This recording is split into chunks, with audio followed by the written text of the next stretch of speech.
Hey y'all, welcome back to the Der Bergerac channel. This is Jim, your humble host. Today we're going to look over what's been done on property in Texas.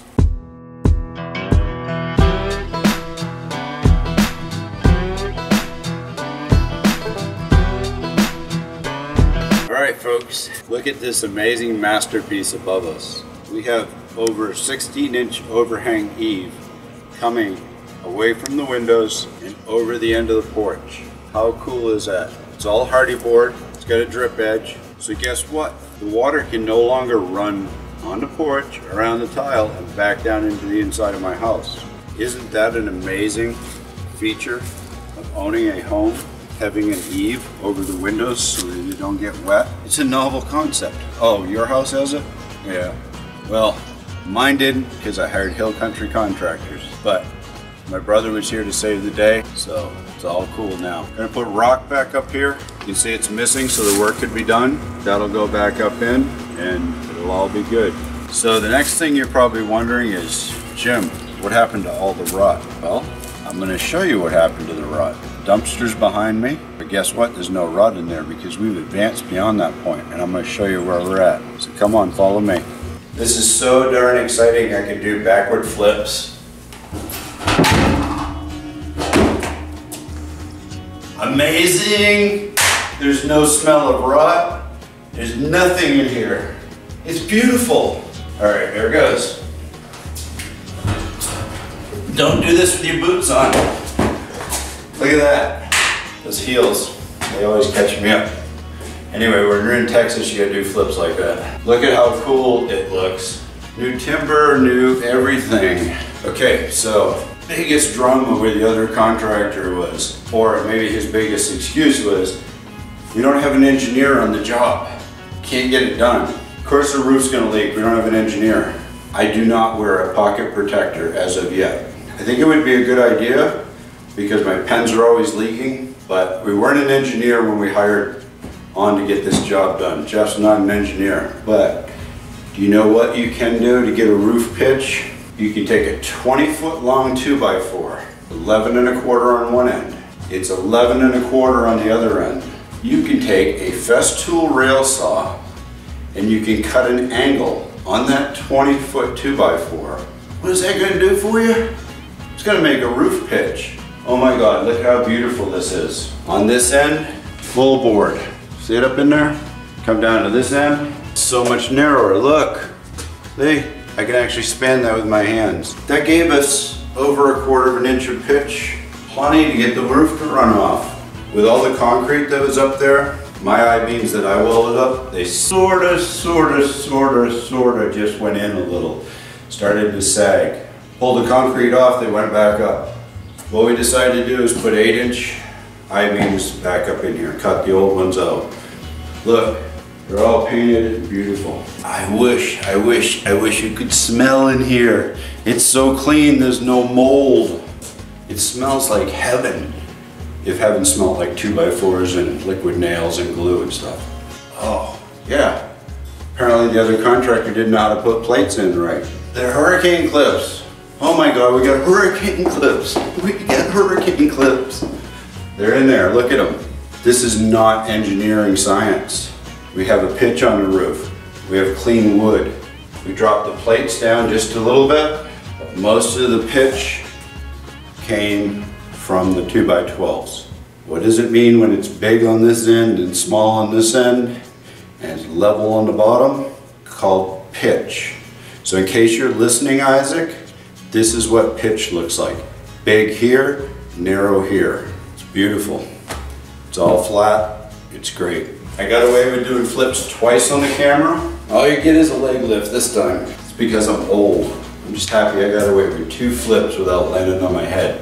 Dun, dun, dun, dun, dun. Top deck. All right, so if you notice, I got a multi-tool putty knife just in case the contractor had the balls to show up. I was gonna use one of these sharp edges on it, but he's not gonna show up, so just leave that over there. Got something really cool to show you. Jeff, he's holding the camera, his IQ level is about, I think you have to be at 78 to breathe, and I think he's at like 79, and he pulled this stuff off. I mean, come on. If he could do it, can you really tell me another contractor couldn't? It's a good thing he's my brother, because he's bigger than me. He'd be kicking my ass instead of holding that camera right now. Let me show you something.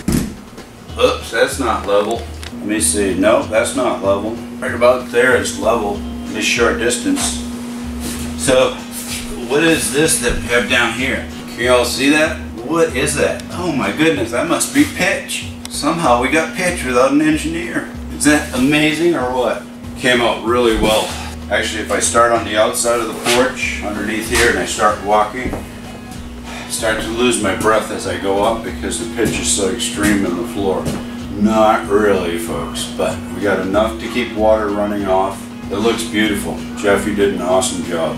All the metal plating is back where it belongs. It's on top.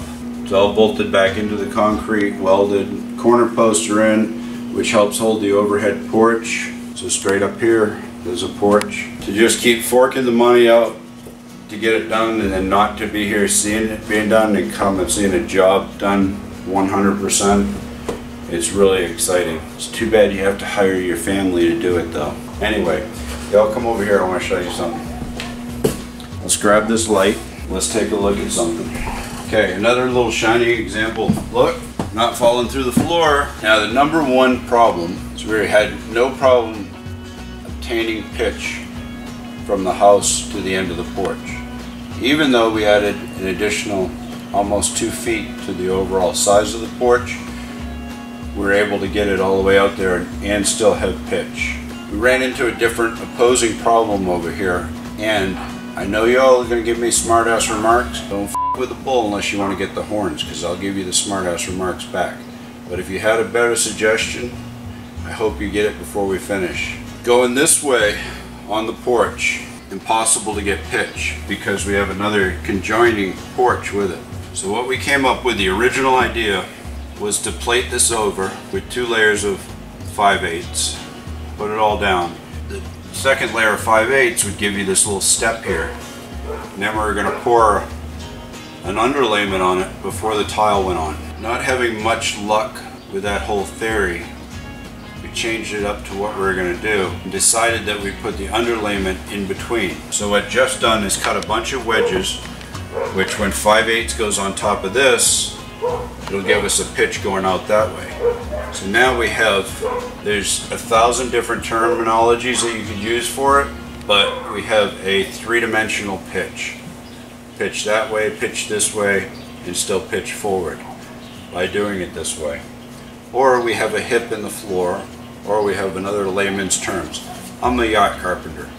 We just call it cool.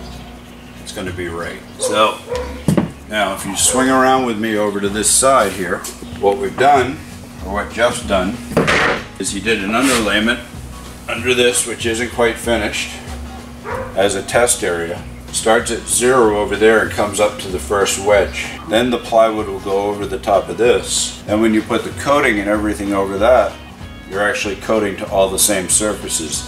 Instead of having the concrete on the top, creating the pitch, we'll have the plywood, and then the Ames water barrier coat will go on top of that, and then tile and all of that stuff. If you come over to the other side, we have the same thing going on. It hasn't been finished yet, and it's basically the same thing. See where we get into a 3-dimensional pitch here is over on this side. We're coming back this way, we're going that way. So we have no problem with the pitch. We'll have no problem putting concrete in, putting the plywood over the top. That's going to be cool. It's going to make it really solid in there. And the third thing is, or the final thing is going to be what we put on for an underlayment. Now Ames products, which you can find online, is made just for this application. It's actually meant for exterior roofing jobs where you're never going to put tile or you're never going to do anything on. Just a flat roof material. This is the Ames product here. It's an elastomatic barrier. Now there's 1,000 rules to putting this on. One of the rules is waiting 24 hours between coats. Using the mesh, using the tape, using this, using that, something else. I'm not going to go through the whole file with you of what has to be done, but I can tell you when you put this on, you put the first layer down. When that layer is wet, you put a mesh on there. Your tape's down, everything's down where it needs to be, covering everything. Then you let that dry. Then you put 2 more coats of this particular product over the top of it. Then that has to dry 24 to 48 hours. Then you come back with this Elastomeric product, also made by Ames. You put 1 coat of that down. You let that dry, I think 24 to 48 hours.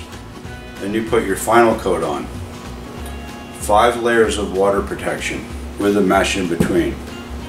Apparently you can walk on it with stilettos, which I do not look good in stilettos. You may, I don't. So, but apparently it's that good and it never goes bad. So when we're all done with this, you'll get to see that product done, all the concrete, the finished job. I really hope you like this video. I flew 1,500 miles to make it for you. At least give me a thumbs up, send me a comment, and tell me from 1 to 10 how my barrel roll from the I-beam looked. Talk to y'all later. I love you. Don't forget to subscribe, give me a thumbs up, send me a smart-ass comment, and I'll be happy to respond. Talk to y'all later.